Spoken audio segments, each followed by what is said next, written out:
자비와 풍성하신 하나님, 오늘 거룩한 안식일 저희를 예배의 자리로 불러주셔서 감사와 찬양을 올려드립니다.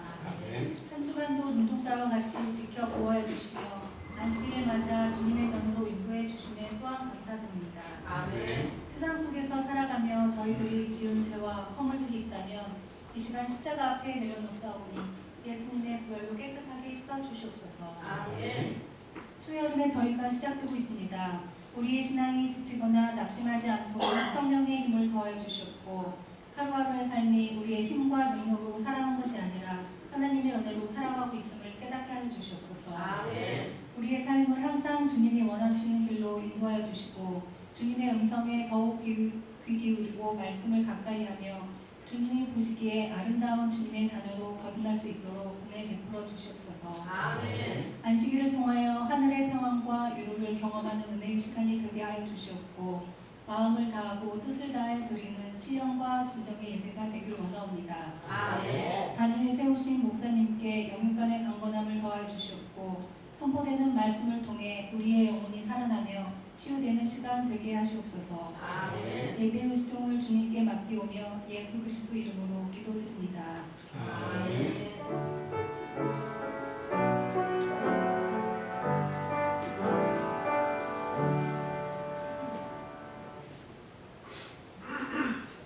이어서 성가대에 찬양 읽겠습니다.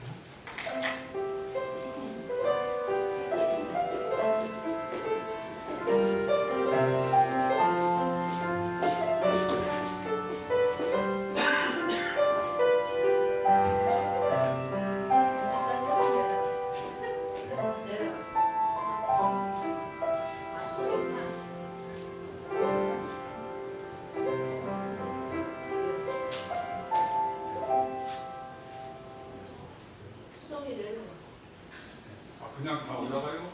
아니요, 많이 있어요, 우리 씨. 아, 있어? 그리고 이쪽이 좀 내려와요. 우리가 딱 발라주러 가요. 아멘.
생각이 안 나죠. 수성이 등 좀 가운데 좀 펴주세요. 네, 감사합니다.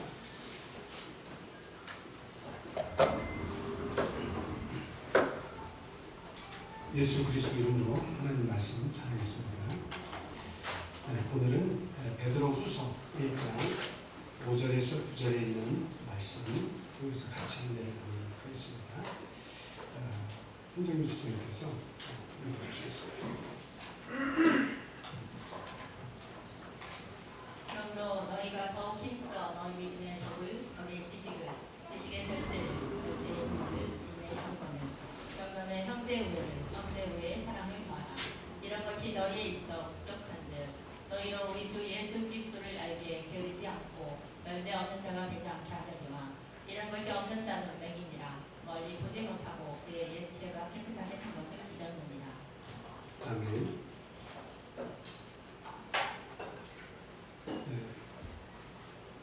하나님께서 우리를 전적으로 사랑해 주셔서 구원을 해주신 사실은 돈으로 감당할 수 없고 내가 이 땅에서 아무리 열심히 무엇인가를 하더라도 갚을 길이 없지. 그래서 그 사실을 내 안에서 믿는다고 하는 것은 너무도 값어치 있는 일입니다. 그래서 믿음이라고 하는 것은 보이지 않는 것을 내가 눈앞에 있는 것으로 알고 보는 것 같이 여기는 것이기 때문에 이게 믿음이 있으면 그것이 가능하지만 믿음이 없으면 사실상 불가능한 것이죠. 아무리 우리가 아멘이라고 외치고 아무리 모든 삶을 살면서 하나님을 내가 잘 알고 있다고 여기더라도 그렇더라도 믿음이 제대로 서 있지 않으면 사실 진정한 신앙이 되기가 어렵습니다. 그래서 하나님께서 주신 이 말씀은 어떻게 보면 동화 같기도 하고 그리고 어떻게 보면 거짓말 같기도 하고 참 믿을 수 없는 이야기들이 성경에는 굉장히 많이 들어있는데 그것을 정말 사실로 또 역사적인 사실로 또 하나님께서 하신 일로 받아들인다고 하는 것은 정말 신앙인으로서의 기본이지만 쉬운 일은 아니다. 그래서 우리가 믿음을 가지는 것은 가장 기본적인 일이면서 또 가장 귀한 일이다. 이렇게 말씀을 드릴 수가 있습니다. 근데 베드로 사도는 오늘 본문 말씀을 통해서 그것이 전부가 아니다라고 이야기를 하고 있어요. 믿는다고 하는 그 믿음이 하나님을 알고 우리가 하나님 신앙생활 하는 데 있어서 믿음이 좋은 것은 맞지만 그 믿음이 전부가 아니라 거기에 더해져야 될 덕목들이 많이 있다라고 이야기합니다. 저희는 종종 믿음만 좋으면 되는 것이 아니야. 저분을 봐라. 그냥 모든 일에 믿음으로 아멘하고 믿는 저 믿음을 봐라. 열심히 기도하고 열심히 찬송하고 남에게 본이 되는 그런 삶을 사는 그 믿음은 참 좋은 아니냐 이렇게 생각을 합니다. 근데 제가 여기에 있는 베드로 사도의 말씀을 이해하는 이해가 되는 그런 일들을 이렇게 목회를 하는 과정 속에서 많이 봤어요. 믿음이 전부가 아니다.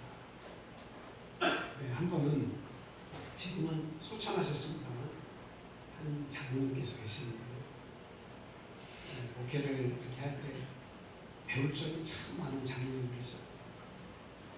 365일 1년 한 번도 빠지지 않고 새벽기도 하세요. 저는 피곤해서 그냥 벨소리를 못 듣고 못 일어나는 그런 때가 종종 있는데 이분은 그런 게 없어요. 아주 그냥 새벽잠도 없으시고 철저하게 일어나서 새벽기도 하세요. 하여튼 어떻게 말씀드려야 되나. 하여튼 시계 같은 분이에요. 그리고 이분은 성경도 많이 있습니다. 그러니까 연세가 많으시니까 시간도 많으시니까 성경 읽는 게 쉬운 일이 아니잖아요. 성경을 참 많이 읽으세요. 많은 분들한테 그런 거울이 되는 그런 분입니다. 그리고 행사면 행사 모든 일에 항상 앞에 딱 앉으셔가지고 자리를 지켜주시고 그냥 쓰레기 치우는 뭐 하는 다 잘하세요. 그러니까 하나님에 대한 믿음은 정말 저희들이 보면 하늘을 찌를 정도로 믿음이 참 좋으신 거예요. 말씀을 읽으면 믿음이 생깁니다. 기도하면 믿음이 더욱더 이렇게 열정적으로 일어나잖아요. 믿음은 참 좋습니다. 근데 한 가지 제가 그분의 단점을 말하기보다는 인간에게는 다 장점만 있는 게 아니라 부족한 점이 있잖아요. 그분을 뵈면서 다 좋은데 이거 하나만 고치시면 참 좋겠다. 그런 생각을 하는 부분이 있었어요. 그게 뭐냐면 이렇게 다툼이 잘 일어나요. 그분하고 있으면 다툼이 잘 일어나요.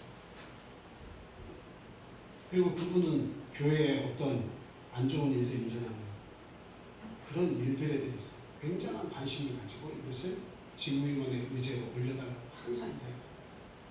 그래서 어느 날 정말 교회의 인간관계 속에서 어려운 일이 하나 발생했어요. 근데 그것을 저를 자꾸 쫓아다니면서 왜 이거를 직무위원회 의제로 내놓지 않고 계속 그 말씀을 하시는 거예요. 이게 성도님들이 몰라도 되는 이야기인데, 그리고 또 그 가정에 굉장한 어려운 일이 발생할 수 있는데 그 의제를 자꾸 이야기해서 서로 어떻게 보면 불화가 일어나는 그런 일들을 어떻게 보면 이런 일들을 좋아하시나 이렇게 생각할 정도로 일만 있으면 그걸 막 부추겨서 수면 위로 올리려고 하는 그런 일을 하십니다. 그래서 참, 그리고 또 이렇게 제가 그분의 단점을 말씀드려서 참 안타깝게 생각합니다만, 그러나 그 부분의 장점도 풍성하게 많이 있지만 단점도 있다는 이야기예요. 그래서 어떤 그 총회 협의체나 회의체 이렇게 참석을 하시면 참 목회자로서 그 교회를 담당하고 생각지도 않는 내용이 막 이렇게 올라와가지고 저하고 상의가 안 된 내용인데 그런 내용이 나와가지고 굉장히 참 시끄럽게 이런 일들을 만드는 그런 경우가 종종 있으실 거예요. 제가 보니까 믿음은 정말 좋아요. 정말 믿음, 하나님에 대한 믿음, 부활에 대한 소망, 이런 지식도 많으시고 성경의 지식도 많으시고 정확하게 이해를 다 하세요. 그런데 덕이 부족합니다. 덕스럽지 못해요. 그래서 모든 사람들에게 어떤 장로로서의 위엄과 또 많은 위로와 사랑과 헌신으로서 화합을 자꾸 가져야 되는데 오히려 장점은 많이 가지고 계시는데 그것을 사용을 잘 못하더라라고 하는 그런 모습을 본 적이 있습니다. 오늘 본문에서도 베드로는 분명히 저희들에게 그런 말씀을 주고 계시는 거예요. 믿음이 좋은 건 사실이고 그것이 기본이지만 그것이 전부가 아니라는 사실을 알라는 겁니다. 거기에 더 추가되어야 할 덕목들이 많이 있다는 거예요. 그것들을 갖추었을 때에 비로소 우리가 신앙이 성장한다라고 하는 거죠. 그래서 믿음의 사다리를 오르는 것처럼 믿음을 가졌으면 그 다음에 무엇을 붙잡고 내가 그것을 이루기 위해서 힘써야 되는가 하는 것을 베드로 사도는 오늘 저에게 말씀을 하고 있습니다. 그래서 베드로후서 1장 8절 말씀 본문에 보니까 이런 것이 너희에게 있어 흡족한즉 너희로 우리 주 예수 그리스도를 알기에 게으르지 않고 열매 없는 자가 되지 않게 하려니와, 열매 없는 자가 되지 않게 하기 위해서 바울 사도는 이런 덕목들을 추가하라고 이야기를 하고 있다는 겁니다. 오늘날 많은 성도님들이 믿음은 스스로 있다고 생각을 하는 경우가 많이 있습니다만 삶의 변화와 열매가 부족한 경우가 많이 있다 하는 것을 우리 모두가 다시 한번 새겨야 되겠습니다. 그래서 말씀을 살아가는 성도들에게 그냥 구원받았다 하는 것에만 만족하지 말고 믿음이 성장해서 풍성한 열매를 맺으라고 저희들에게 권면을 하고 있다는 겁니다.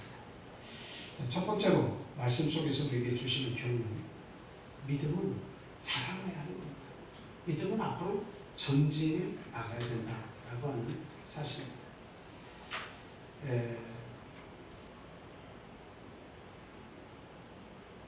5절 말씀에 보니까요. 그러므로 너희가 더욱 힘써 너희 믿음의 덕을 하면서 이제 계속 덕목들이 나오잖아요. 여기에 보니까 더욱 힘쓰라고 이렇게 이야기하고 있죠. 네, 더욱 힘쓰면 어떻게 돼요? 네, 한 발짝 더 앞으로 나가게 되는 거예요. 근데 힘쓰지 않으면 어떻게 됩니까?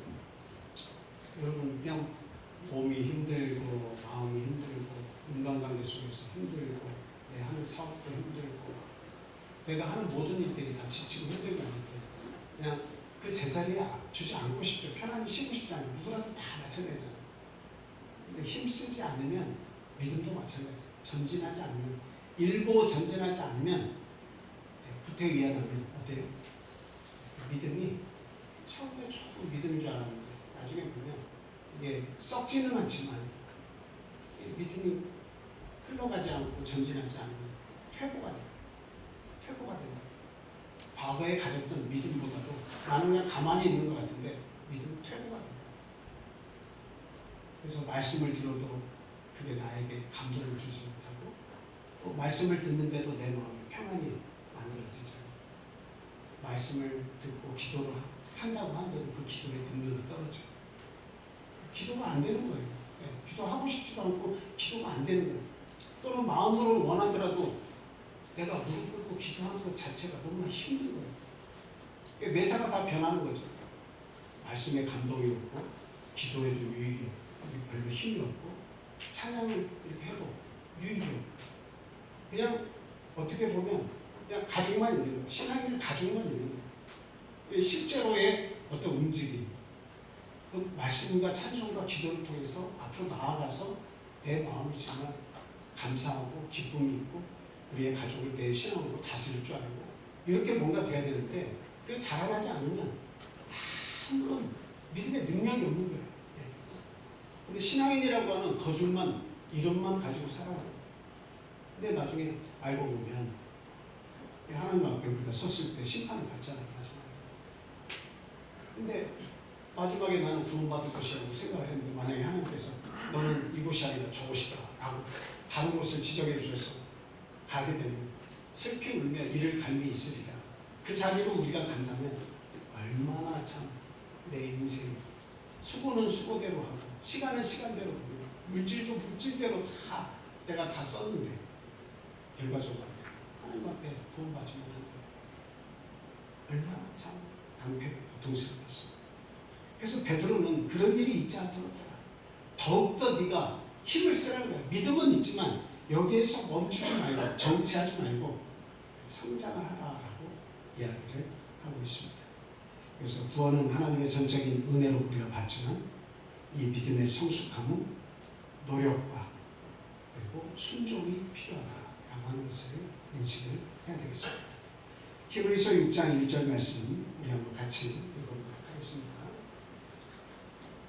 히브리서 6장 1절 말씀 시작.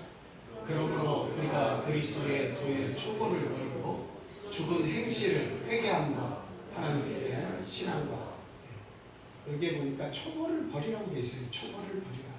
내가 알고 있는 그리스도께서 말씀하신 믿음의 기본적인 게 있어요. 믿고 세례받는 거 얼마나 감사합니다. 하나님께서 은혜의 선물로 성경을 주시는 거 얼마나 감사합니다. 그래서 내가 어떤 믿음의 기본을 다지는 거 하나님께서 다 주시는 거예요. 그런데 그 도의 초보에 머물러 있지 마라. 초보에 머물러 있으면 물이 고이면 어떻게 돼요? 시간 지나면 다 썩잖아요. 고인 물은 썩잖아요. 위에서 물이 흘러오고 거기를 채우고 또 흘러가면 어떤 구덩이에 물이 있지만 물이 흘러 들어와서 그 물이 흘러가면 어때요? 그 물은 살아있는 거예요. 거기에는 물고기들도 살아요. 마치 우리가 이스라엘을 보면 헬몬산에서부터 눈이 녹아가지고 그 물이 갈릴리 바다로 흘러가요. 그게 하나의 웅덩이 같이 있어요. 웅덩이처럼 이렇게 돼 있는데 이 호수에 물이 그냥 흘러오는 것도 없고 이렇게 고여있고 여기서 물만 자꾸 뺏어 쓰고 남는 물이 가라앉으면 언젠가는 이것도 고기가 살기 어려운 아무리 호수라고 해도 나중에는 어때요?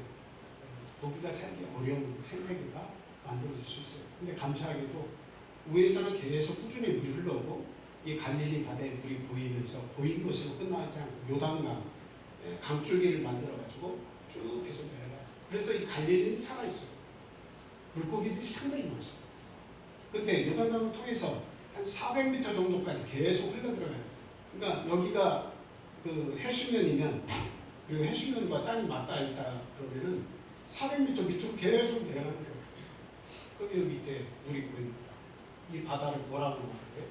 사해라고 해요. 이 사해에는 물이 계속 위에서 해수면에서 400m 가까이 계속 내려가기만 하지, 여기에는 물이 빠져나갈 공간이 하나도 없어요. 물이 거꾸로 이렇게 올라갈 수가 없잖아요. 그러니까 계속 요단강을 통해서 밑으로 내려가서 보이면 이 물은 증발밖에 안 돼요. 계속 증발하는. 거기에 보면 주변에 온통 소금 덩어리.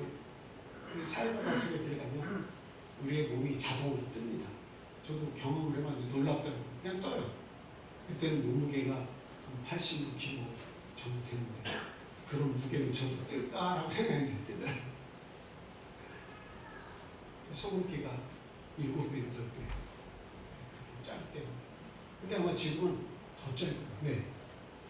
해수면이 계속 가라앉아요. 계속 가라앉아요.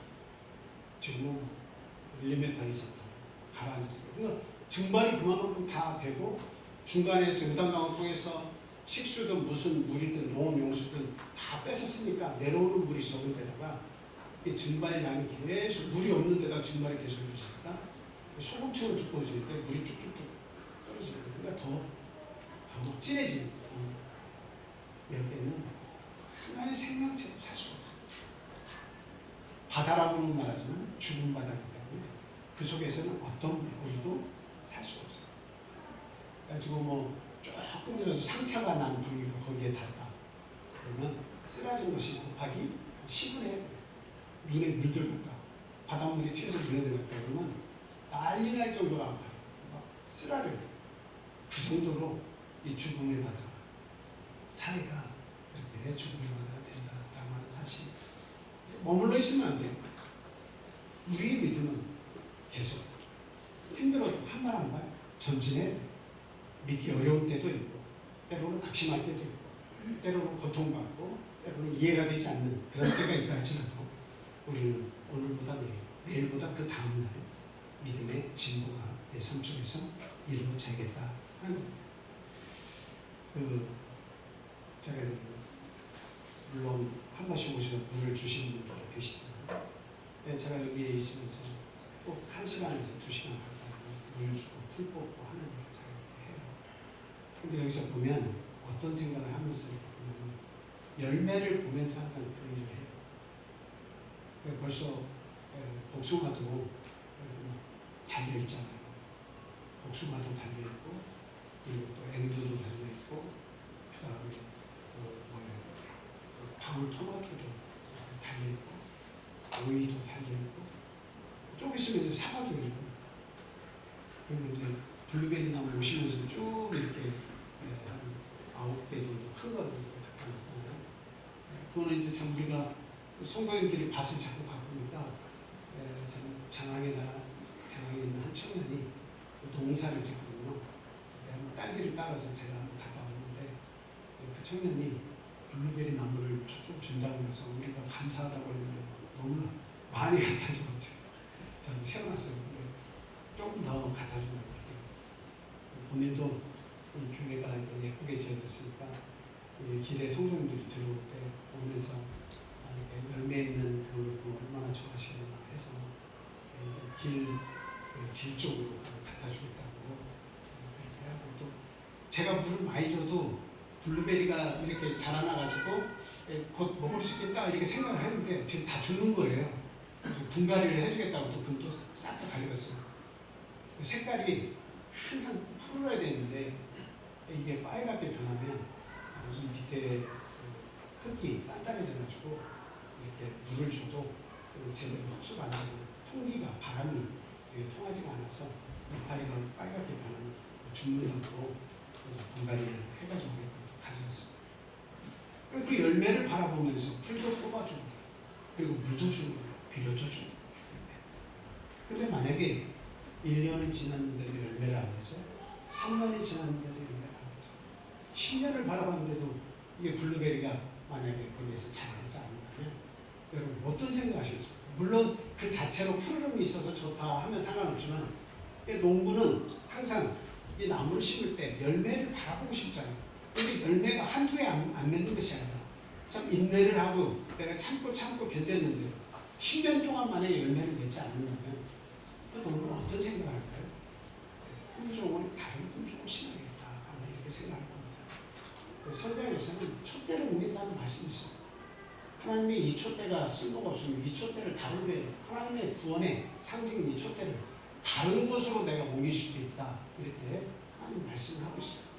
우리 안에 성전이 있는데 그 성전의 촛대를 야 너에게 그 구원의 은혜를 베풀었는데 이게 한 해가 지나고 두 해가 지나고 내가 아무리 기다려도 너에게서 열매 맺을 기미가 보이지 않는다라고 하면 그 성전의 촛대를 어때요? 내 마음속에 있는 성전의 촛대를 다른 데로 옮겨서 딴 사람을 구원하실 수도 있는 거 아니겠습니까? 상당히 두려운 말씀이에요. 그래서 우리는 열매를 맺는 자가 되야 되고 신앙생활을 언제까지 하더라도 우리는 전진하는 신앙생활을 해야 된다. 과거보다 올해보다 내년이 조금씩이라도 달라지는 그런 모습을 가져야겠다. 그냥 전진하지 않는 신앙인들을 보면 마음이 참 안타까워요. 10년이 지나도 변화가 없어요. 1, 2년 지나도 그게 아니고 10년이 지나도 변화가 없어요. 앞으로 20년을 더 신앙생활을 같이 해야 되는데 20년이 지나더라도 변화가 없을 것을 생각하면 가슴이 먹먹합니다. 이렇게 해서 제대로 된 교회가 이루어질까? 이렇게 해서 그 자신 마음속에 있는 하나님이 주신 게 하나님의 나라가 정말 제대로 작동을 할까? 그런 생각을 하게 되는 거예요. 그래서 아무리 나무가 살아있어도 열매가 없으면 농부가 실망하는 것 같이 하나님도 우리의 모습을 보시면서 실망하실 수도 있다라고 하는 겁니다. 하나님은 성장하기를 바라시고 그리고 열매 맺기를 기다리고 계시는 사실을 분명히 알고 있어야 되겠습니다. 그 자전거는 가만히 있으면 100% 넘어지죠. 그냥 요즘에는 전기, 면기 뭐 그런 이렇게 참 능력 있는 사람이 많아요. 그냥 자전거를 가만히 있으면서 균형을 잡더라고요. 좌우로 틀어가면서 균형을 안 움직이고 10분, 20분, 30분 앞으로 안 나가는데 페달을 이렇게 부르지도 않는데 어떻게 잘 균형을 잡고 있어요. 근데 기본적인 어떤 자전거의 개념은 앞으로 나가면 안 넘어진다. 단 5m, 6m를 가더라도 앞으로만 질주하면 안 넘어질 수 있어요.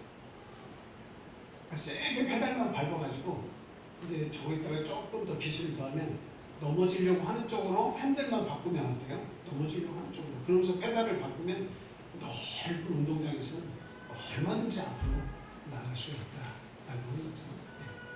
그래서 신앙도 가만히 있으면 넘어지고 퇴보하는 건 당연한 일이지. 자꾸 페달을 밟아서 앞으로 나가는 자전거처럼 계속 전진을 해야 되겠습니다. 무슨 간혹 이렇게 실망을 하는 성도님들과 대화를 하고 저는 그냥 믿음의 현상 유지만 할래요 이런 경우도 있어요. 믿음의 현상 유지만 할래요. 그거는 퇴보하고 있다는 뜻이겠죠. 그래서 건강한 믿음은 앞으로 전진하는 것이라는 말씀을 드립니다. 그래서 믿음의 덕을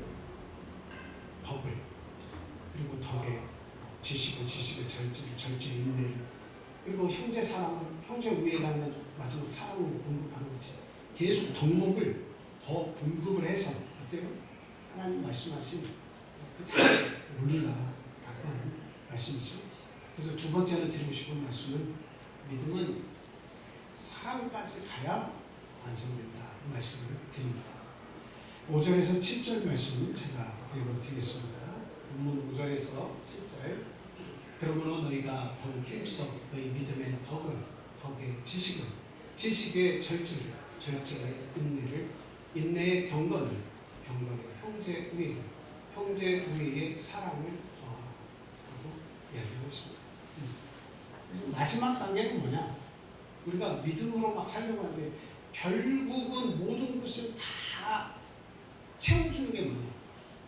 사랑이 더해지면 형제 우애도 이루어지고 절제도 이루어지고 인내도 이루어지고 하나님에 대한 사랑과 이웃에 대한 사랑을 가지고 있으면 거기에 지식도 붙고 덕도 붙고 절제도 붙고 인내도 붙고 경건도 붙고 형제 우애도 붙고 사랑 다 붙는.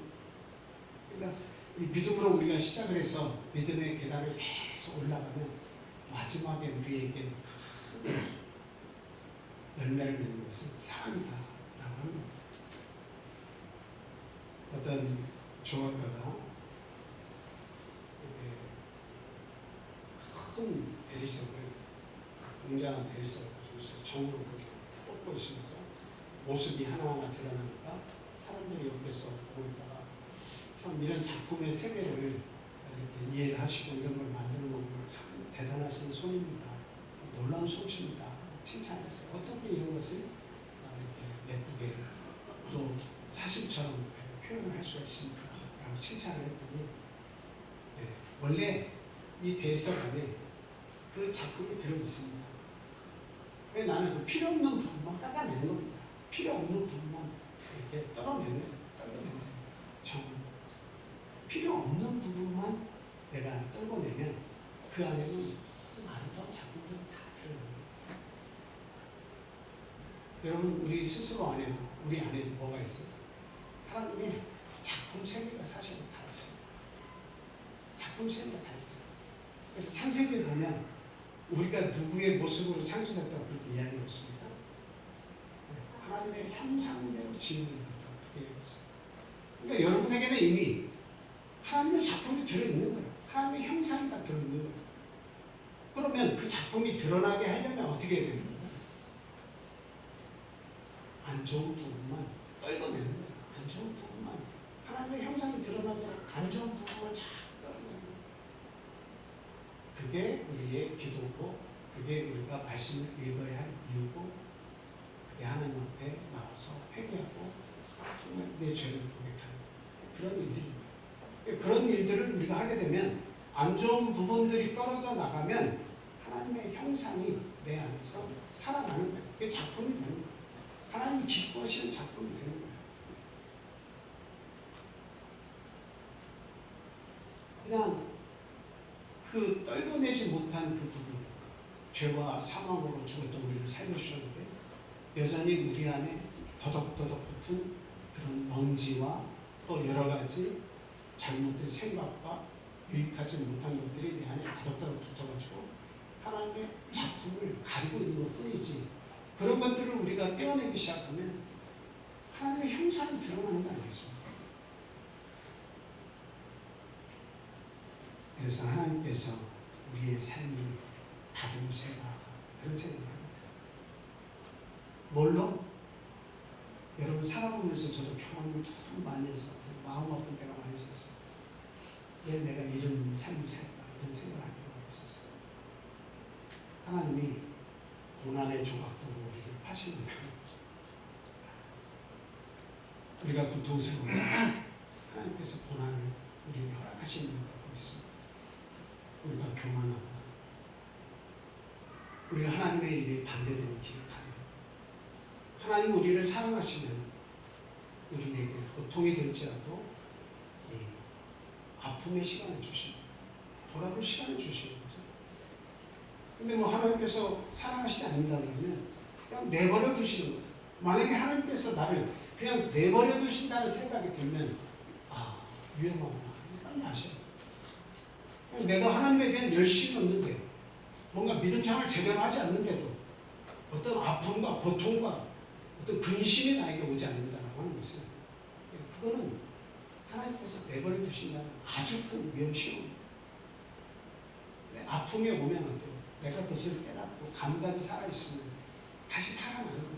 하나님께 와서 회개하고 하나님께 무릎 꿇고 내 모습 그대로 말씀을 드립니다. 다윗과 같이 하나님 살려주십니다. 그래서 하나님 때때로 고난의 훈련을 통해서 교만도 깎아내시고 우리들의 쓸데없는 욕심도 깎아내시고 또 우리들의 필요 없는 혈기도 깎아내신다. 그래서 그런 과정을 통해서 하나님의 형상을 만들어 가신다라고 하는 것을 우리가 분명히 알아야 그래서 절제도 우리에게 필요하고 인내도 필요하고 그리고 경건도 필요해요. 제가 와서 제가 10분간 시간을 내서 시간을 만들어서라도 기도하라고 제가 부탁을 드린 거잖아요. 이 권면의 말씀은 좀 순종해 주시기 바라요. 여러분들이 집에서 기도하기 사실 어렵습니다.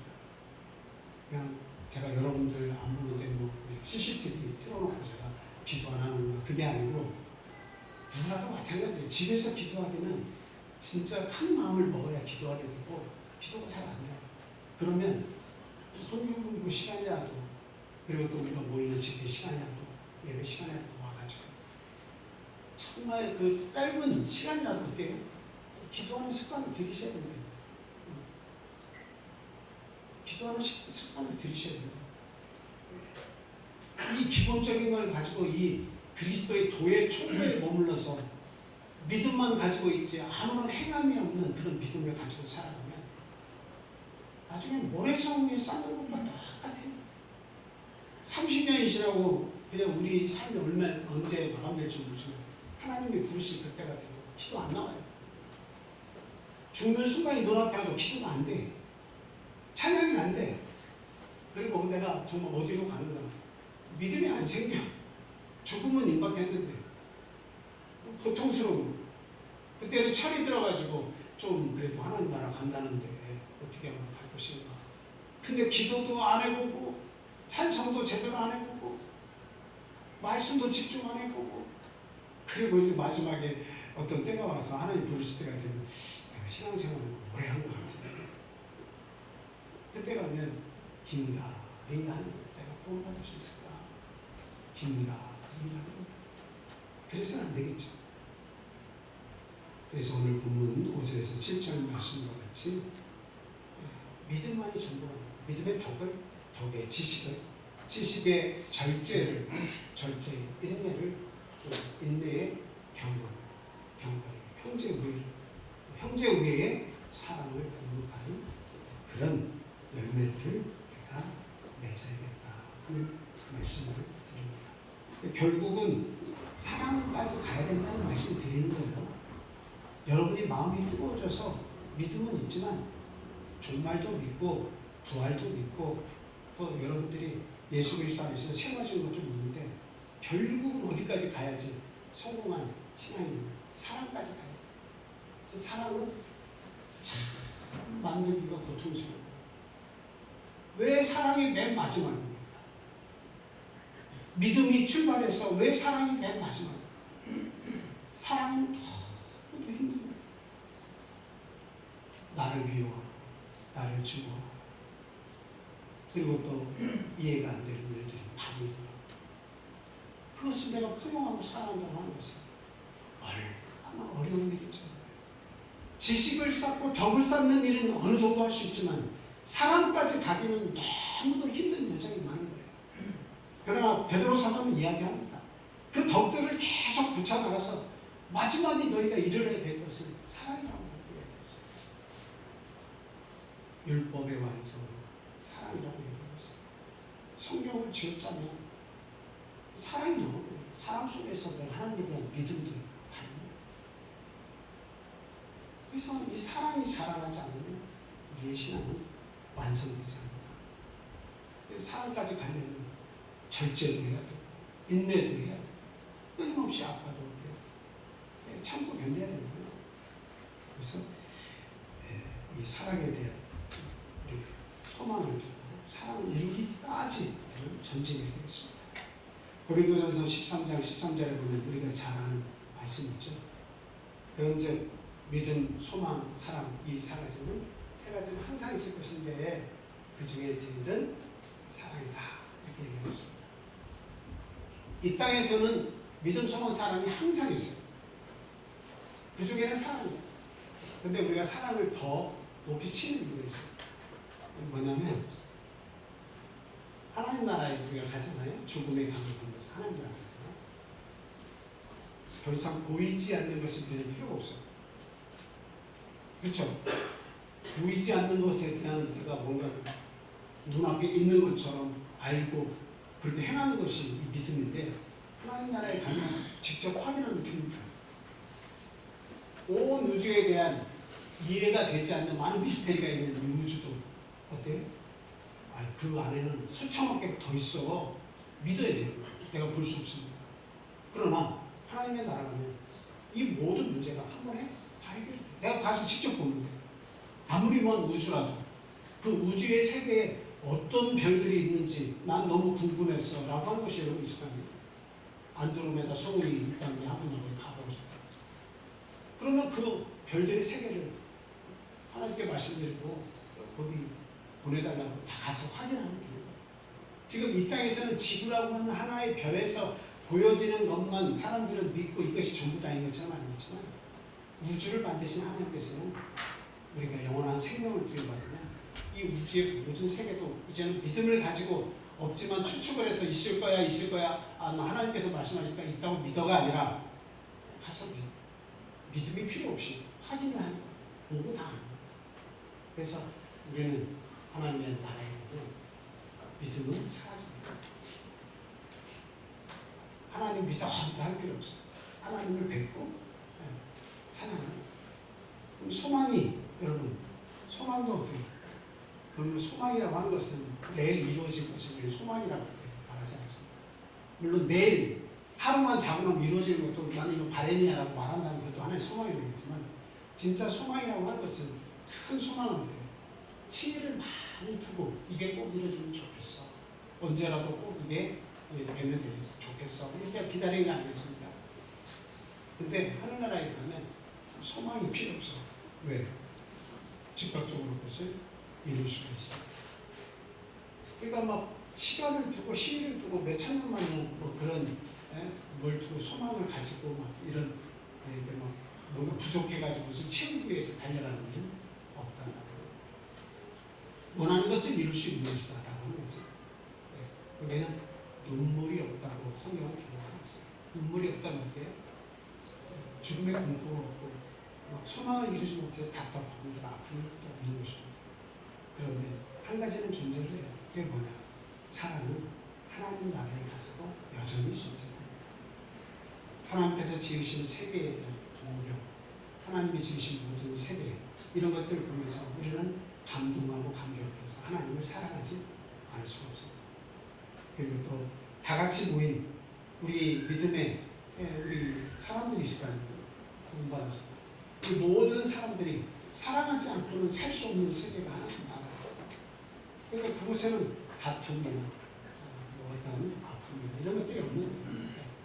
서로가 이해하고 사랑하고 존중하기 때문에 하나님의 나라는 너무도 귀한 곳이다 라고 하는 사실이죠. 그래서 믿음, 소망, 사랑이 이 세상에서 영원토록 있다고 얘기하지만 그 중에 제일 사랑이고 하나님 나라에서도 이 사랑은 영원하다 이 말씀을 드립니다. 뭐 제가 예화 이렇게 집이나 이렇게 해서 보는 내용인데요. 여기 장로님 계시는데 장로님하고 관계가 없는데 거기에도 장로라고 되어 있으니까 제가 말씀드립니다. 한 장로님이 앞에 항상 자기 자리가 있어요. 저도 항상 그 자리만 앉잖아요.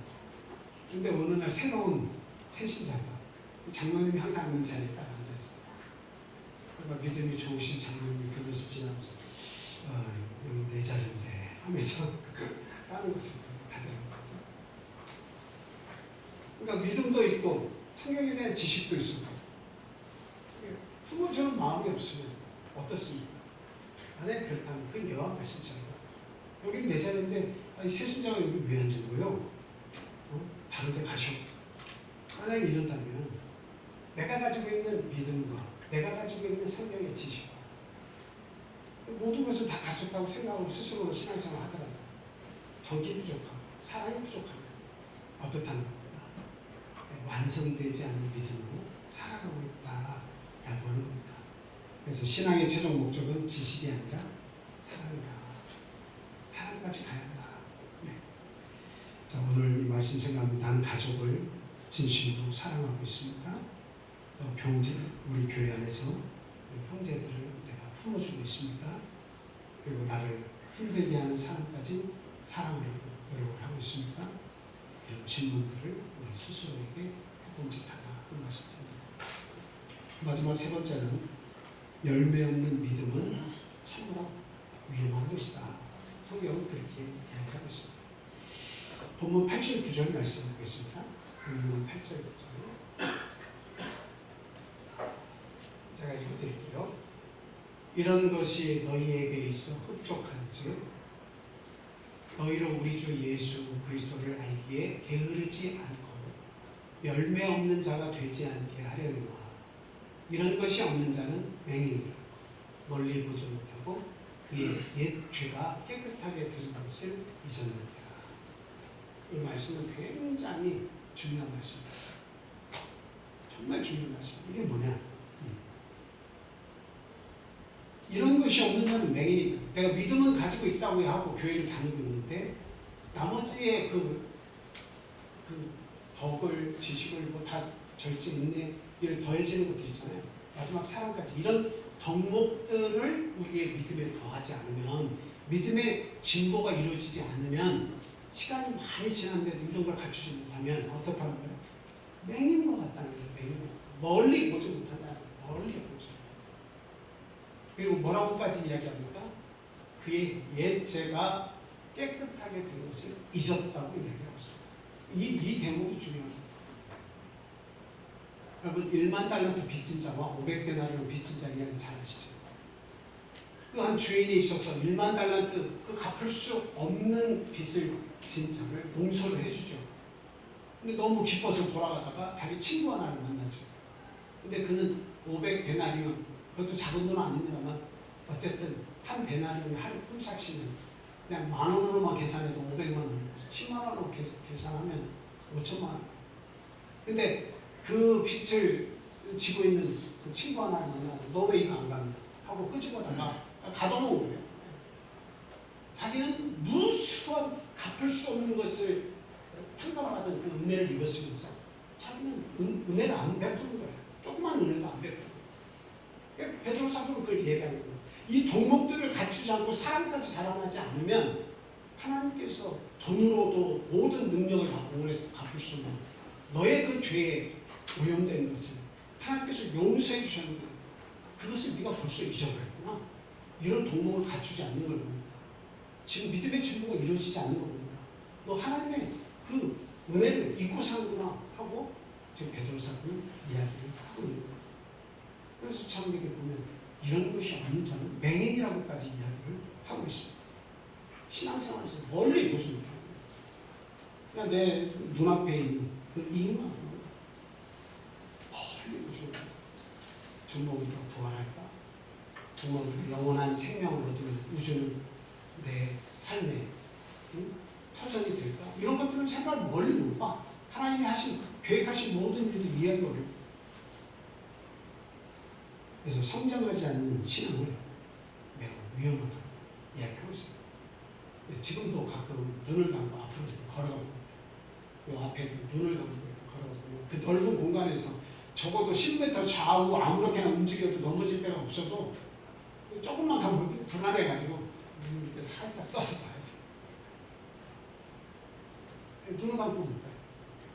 참 이렇게 앞을 못 보시는 분들이 그 지팡이 의지에서 자기의 곳을 찾아간다는 거 너무 놀랍고 대단한 거예요. 그러나 여기서 말하는 내용은 대단함을 말하려고 하는 것은 얼마나 힘들고 넘어지고 자빠지고 고통스러운 일들을 반복할 것이냐. 고난이 많다는 것을 이야기하고 있는 겁니다. 네. 야고보서 2장 17절에 보니까 우리가 잘 아는 말씀이죠.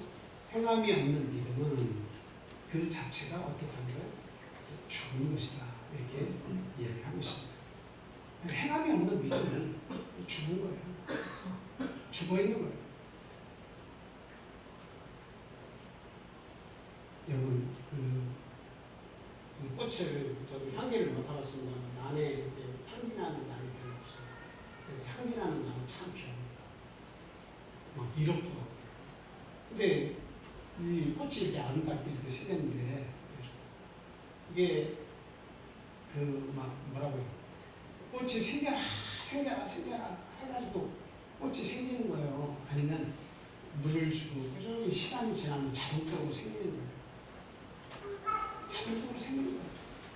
사과야 열매를 맺어라. 너 왜 오늘도 안 맺냐 하고 막 나무 줄기를 흔들고 좀 열매 좀 맺어라 해야 사과 열매가 맺는 거예요. 아니면 물을 주고 거름을 주고 이렇게 관심을 가져주면 자라나는 거예요. 나중에 사과가 열리는 거예요. 어때요? 어거지로 막 열어달라고 해가지고 열리는 게 있습니까? 이 세상에 있는 한 만물을 보세요. 만물 속에서 하나님의 능력을 우리가 캐치할 수가 있는데 모든 만물을 보면 막 흔들고 막 열매 생겨라 해서 생기는 거 아무것도 없어요. 자라나라 해가지고 자라나는 거 아무것도 없어요. 여기 민트 허브지만 제가 여기 그 카페에 가서 보세요. 물에다 담가놓은 거 있잖아요. 다 그냥 그 민트 허브의 몫을 제가 그냥 가위로 인정 사용 없이 다 잘라가지고 그냥 물에다가 담가놓은 거예요. 근데 지금 한번 보세요. 그 물 속에서 하얀 뿌리들이 다 얽히게 다 자라나 있어요. 처음에는 숨이 죽어가지고 물을 빨아들일 힘이 없으니까 하고 있죠. 다음날부터는 일을 해요. 자기 스스로. 열심히 물을 빨아들이려고 살고 싶으니까.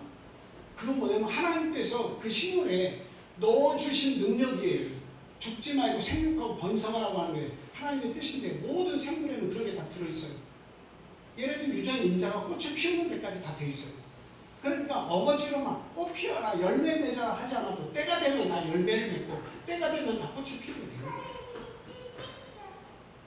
근데 유독 인간만 어때요? 버티기 잡잖아요. 버티기. 때가 되면 자라나야 되는 것이 하나님의 뜻이에요. 때가 되면 자라나는 것이. 하나님의 말씀을 이렇게 부어주고 물처럼 영양가 있는 말씀을 부어주고 끊임없이 교회 나와서 우리가 기도하고 찬송을 하면 그 영혼은 자라나게 돼 있어요. 무조건 시간이 지나면 다 자라나게 돼 있어요. 근데 꽃을 피우지 않고 열매를 맺지 못하는 이유는 무엇이냐? 순종하지 않고 버티는 거예요. 나는 내 방식대로 살겠습니다. 버티는데 어떻게 하나님께서 자라나게 하십니까? 영양분 물이 들어가야 되는데 물을 막고 있으면서 그대로 안 하고 있는데 순종하지 않는데 어떻게 거기에서 하나님의 말씀이 들어가서 그 마음을 촉촉하게 만들어주냐니까요. 그 마음을 부드럽게 어떻게 만들어줄까요?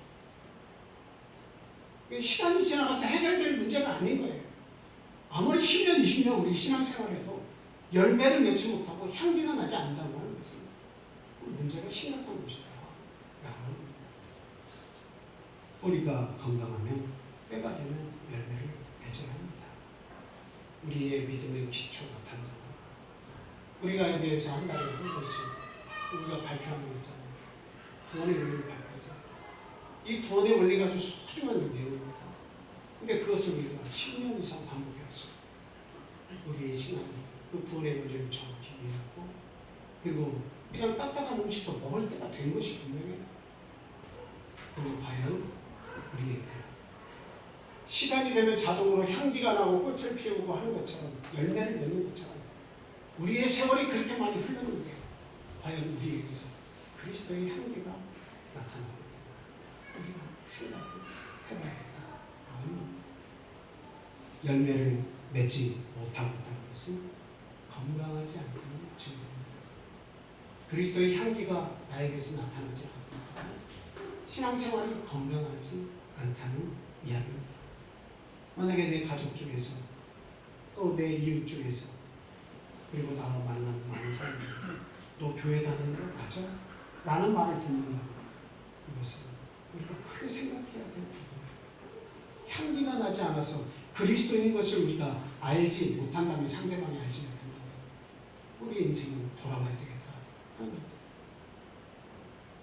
기도하지 않고 말씀을 멀리하고 사랑을 실천하지 않으면 우리의 영적 시야가 흐려진다는 사실을 우리 분명히 알고 이제는 내가 처음에 주님을 만나고 믿음 생활을 시작했을 때 어떤 마음을 가지고 시작했던가 그것을 기억하시기 바랍니다.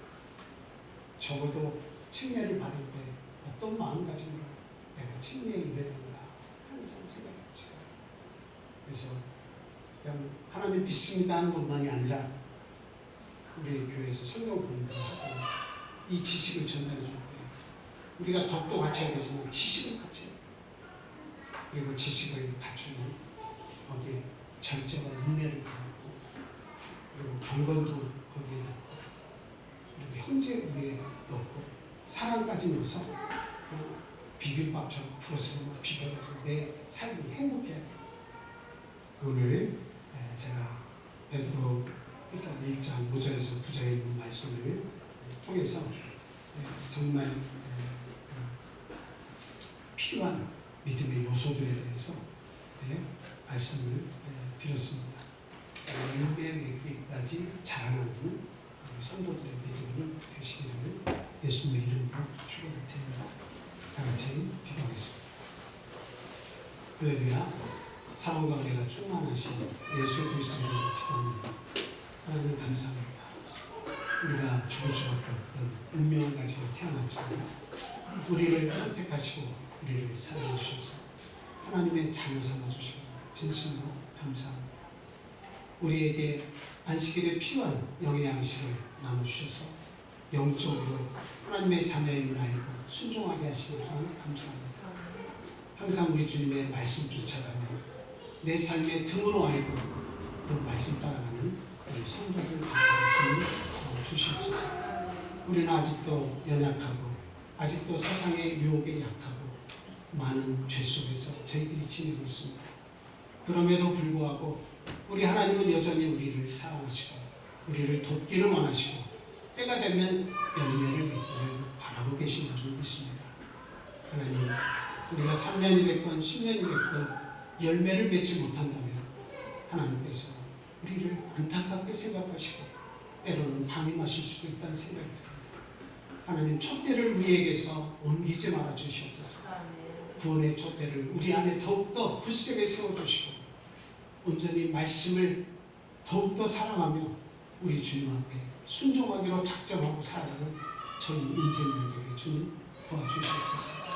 그리하여 이 세상에 물들지 않고 이 세상을 거꾸로 흘러가는 믿음의 용사가 돼서 많은 덕목들을 갖춰서 열매를 맺는 하나님의 기뻐하시는 신앙인이 되게 주님 도와주시고 인도해 주시옵소서. 오늘 들은 말씀이 우리 마음 자리에 떨어져서 씨앗이 되어서 정말 내 안에서 줄기가 자라나고 열매를 맺을 수 있도록 또 행함으로까지 이어질 수 있도록 하나님 도와주시옵소서. 이 시간에 함께 나와 있지 않은 우리 사랑하는 영의 가족들, 유배 가족들 하나님 그들을 기억해 주시고 어디에 있든지 우리에게 주시는 이 사랑의 은혜를 그들에게도 베풀어 주시기를 간절히 소망합니다. 때가 되면 이곳에 나와서 우리들과 함께 예배를 드리고 하나님께 감사의 제사를 드릴 수 있도록 주님 그들과도 함께해 주시옵소서. 오늘 이 안식일에 멀리 떠나 있는 우리의 가족들 하나님 그들을 위해서 기도합니다. 좀 연약한 환경 가운데 노출되어 있거나 또 어려움 속에 있거나 힘든 일을 하는 모든 이들에게 하나님의 지혜와 능력이 함께해 주셔서 그들의 삶을 용택하게 만들어주시고 하나님 중심의 삶, 교회 중심의 삶을 살 수 있도록 주님 함께해 주시옵소서. 오늘 우리가 함께 교제하는 모든 일과 시간을 우리 주님 홀로 영광 받으시고 아주 은혜가 넘치는 이 시간이 될 수 있도록 주님 함께해 주시옵소서. 예수 그리스도 이름으로 감사하며 기도합니다. 할렐루야. 아멘.